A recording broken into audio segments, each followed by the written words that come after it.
Assalamualaikum warahmatullahi wabarakatuh. Apa kabar pegiat bola? Nah, di konten ini saatnya saya memberitakan terkait timnas Indonesia yang baru saja memenangkan pertandingan melawan Arab Saudi. Di sini saya mengucapkan selamat untuk timnas Indonesia sudah meraih 3 poin pertama di kualifikasi Piala Dunia ini. Nah, tetapi terlepas dari itu, banyak juga evaluasi-evaluasi yang harus dibenahi. Tapi di sini saya apresiasi permainan timnas Indonesia di kali ini. Dia melakukan daya gedor yang cukup cepat dari menit awal babak pertama. Dan di situ di awal menit babak pertama bahkan hampir tercipta gol pertama dari Indonesia, tetapi gagal dimanfaatkan oleh pemain depan Indonesia. Dan berselang itu Indonesia mendapatkan peluang-peluang lagi yang di sini yang saya lihat dari pertandingan itu, Indonesia sekarang memperlihatkan pola taktik yang berbeda dengan pada saat melawan Jepang. Pada saat melawan Jepang, timnas Indonesia ini taktik strateginya tidak terlihat, tapi berbeda jauh dengan pertandingan di malam hari ini. Taktik Indonesia yaitu lebih banyak melakukan umpan lambung langsung ke depan untuk menusuk sisi pertahanan dari Arab Saudi. Dan terbukti usaha itu, taktik tersebut efektif untuk membahayakan gawang dari Arab Saudi. Dan itu dibuktikan dari gol pertama timnas Indonesia. Gol dari Marcelino, gol pertama dari Marcelino ini tercipta sangat cantik sekali. Mengarah keras dari ke pojok kanan gawang dari Arab Saudi. Jadi ini si Marcelino menjadi man of the match di pertandingan kali. Dia mencetak 2 gol di pertandingan kali ini. Dan itu membuktikan siapa saja bisa menjadi starter line up timnas Indonesia ini. Tidak hanya diisi oleh pemain diaspora. Kalau kita cara mainnya bagus, seperti Marcelino ini juga bisa menjadi line up, dan terbukti Marcelino ini juga bisa membuktikan bakatnya, kemampuannya untuk mencetak gol untuk timnas Indonesia. Tapi di sini yang masih menjadi evaluasi yaitu finishingnya. Di sini ada beberapa kesempatan yang finishingnya belum bisa dimaksimalkan oleh pemain depan Indonesia ini. Jadi ini masih perlu dibenahi.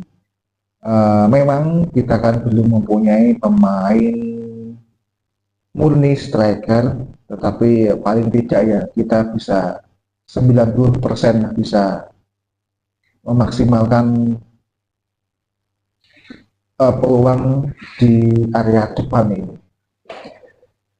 Dan atas kemenangan ini, berdasarkan berita dari sosial media, posisi Sintayong ini aman. Posisi dari timnas Indonesia ini juga cukup aman. Paling tidak untuk sementara ini timnas Indonesia bisa mengamankan posisinya. Awalnya di posisi buncit, yaitu posisi ke-6, setelah menang melawan Arab ini 2-0, langsung meroket ke posisi ketiga. Nah, ini kan modal bagus. Apalagi kita masih mempunyai 4 pertandingan lagi yang seharusnya ini bisa dimaksimalkan oleh timnas kita, timnas Indonesia.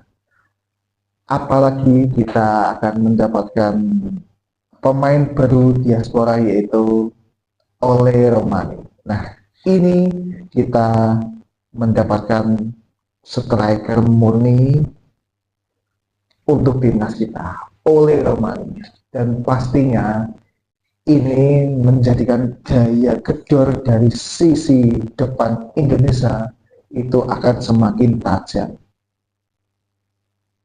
Tapi di sini evaluasinya lagi yaitu di penghujung babak kedua yaitu agak terjadi tragedi lah, crash seperti itu yang menjadikan Justin Hubner ini mendapatkan kartu kuning yang kedua dan akhirnya mendapatkan kartu merah yang dan mengharuskan dia keluar dari lapangan pertandingan. Di menit ke 88-an menit-menit krusial dan agak terjadi goncangan di situ. Sampai Ragnar juga mendapatkan kartu kuning yang mengharuskan dia di next pertandingan juga akan absen, tidak bisa membela timnas Indonesia. Ragnar itu ya. Dan penurunan pemain lapis kedua itu tidak cukup ada perubahan yang mencolok lah ketika STI ini memasukkan pemain lapis kedua, tidak ada yang mencolok. Walaupun itu memasuki menit-menit akhir babak kedua yaitu itu ya cukup stabil lah, tidak jomplang yang begitu jauh, ya 11-12 lah sama pemain utamanya. Jadi ini adalah skuad atau line up terbaik yang kita punyai saat ini. Apalagi kalau ketambahan Kevin Dix yang sudah bisa pulih dan memperkuat Indonesia, Messilger juga. Kalau Eliano Renders ini tidak diturunkan lagi di pertandingan ini, sudah 3 kali ini ya, Eliano ini tidak dipasang line up dari pelatih kita STI. Oh iya ini, STI ini posisinya juga aman ya. Setelah mendapatkan 3 poin melawan Arab ini di GBK posisinya aman. Tapi terlepas dari itu, evaluasi besar juga tetap akan dilakukan Pak Erick Thohir ini untuk timnas Indonesia. Perubahannya sangat mencolok dari strategi 3-4-3 menjadi 3-5-2. Dan itu terlihat nyata di pertandingan ini yang menimbulkan peluang-peluang yang sangat berbahaya dari timnas Indonesia ya. Tapi kita harus mengakui build up kita, support antar pemain dan juga ketenangan, akurasi kita masih kalah dengan timnas Arab Saudi ini. Mau tidak mau kita harus mengakui, karena itu yang terlihat di lapangan. Jadi itu juga yang harus diperbaiki dari timnas Indonesia. Build up, umpan 1-2, umpan pendek 1-2, akurasi, ketenangan, support. Nah, support ini juga sering telat ketika pemain kita mendapatkan bola sodoran ke depan dan supportnya itu sering telat dan akhirnya peluang tersebut banyak yang gagal. Nah, support ini gerakan tanpa bola juga sangat penting untuk membahayakan gawang dari lawan kita. Nah, seperti itu. Dan terlepas bagaimanapun, yang penting kita di malam ini bisa memenangkan pertandingan melawan Arab. Di sini kita mencetak sejarah baru yang kita tidak pernah menang melawan Arab.